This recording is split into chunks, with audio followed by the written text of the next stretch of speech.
জগন্নাথ দেবের মাসির বাড়িতে। এই যে প্রভুর মাসির বাড়ি, এইখানে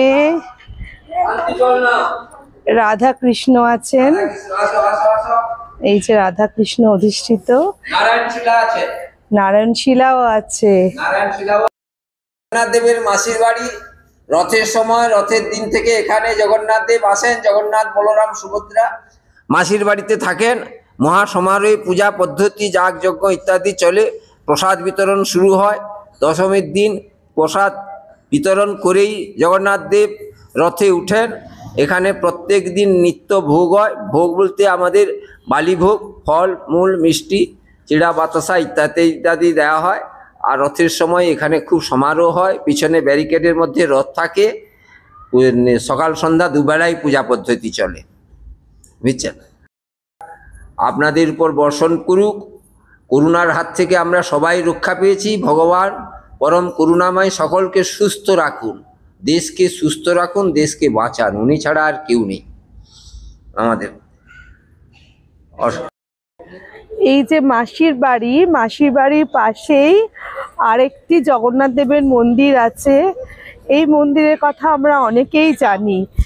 এই মন্দিরে যে প্রভুর মূর্তি আছে, সেই প্রভুর মূর্তি, এই যে পাশে সমুদ্র, সমুদ্র থেকে এই প্রভুর মূর্তি ভেসে এসেছিল। জনৈক দম্পতি তারা কি করেছিলেন, তারা এখানে বসে বসে যারা ছিল ধীবর তাদের সাথে গল্প করছিলেন। তারপরে সেই সময় এই প্রভুর মূর্তি ভেসে ভেসে আসে।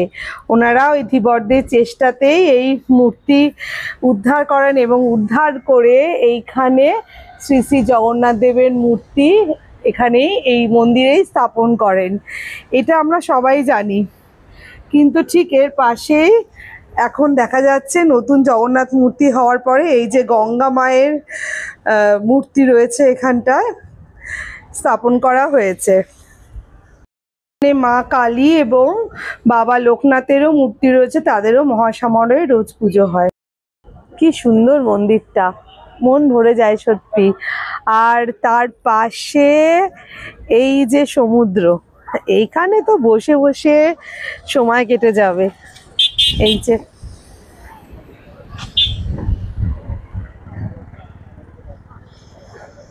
কালবার আছে, সেটা হচ্ছে জগন্নাথ দেবের মহিমা, যেটা আমি এই মুহূর্তে প্রত্যক্ষ করলাম। আমার মাও হুইল চেয়ারে করে ঘুরছে, সবাই দেখেছেন তো। অনেকক্ষণ পিঠে একটা ব্যাগ ছিল, যে ব্যাগের মধ্যে আমার পার্স ছিল, তারপরে আমার সমস্ত আই কার্ডসগুলো ছিল, ভোটার কার্ড, আধার কার্ড, তারপরে একটা ডেবিট কার্ড পর্যন্ত ছিল, সব কিছু ছিল। তো সেই আর টাকা পয়সা তো ছিল এই পার্সের মধ্যে, আরও নিত্য প্রয়োজনীয় অনেক জিনিস ছিল। সেই ব্যাগটা মায়ের হুইল চেয়ারে ছিল। তো আমি আমার দিদির সাথে, দিদির মেয়ের সাথে ঘুরছি, আমার একদমই খেয়াল নেই যে মার হুইল চেয়ারের পেছন থেকে ব্যাগটা ঝুলছে। এবার যথারীতি মার তো পায়ের সমস্যা, আমার মামা তাকে নিয়ে বসিয়ে দিয়েছে একটা জায়গায়, কারো খেয়াল নেই যে হুইল চেয়ারের মধ্যে ব্যাগটা রয়েছে। এইবার আমি তো এসে অবাক, ব্যাগ নিয়ে আমার তো ভয় হয়ে গেছে, কিন্তু মনের মধ্যে কোথাও একটা বিশ্বাস ছিল, জগন্নাথ দেবের দর্শন করে বেরোলাম, আমার কোনো ক্ষতি উনি করবেন না, এত বড় ক্ষতি তো নয়ই। তারপরে দেখলাম, বিশ্বাস করবে না, যেখানে হুইল চেয়ারটা রেখে মানে এমনি র্যান্ডাম ছেড়ে রেখে এসছে, সেইখানে কিন্তু আমার ব্যাগটা অক্ষত অবস্থায় রয়েছে। জগন্নাথ সত্যি সত্যি আছেন, জগন্নাথকে মন থেকে ডাকলে জগন্নাথ আছেন। জয় জগন্নাথ।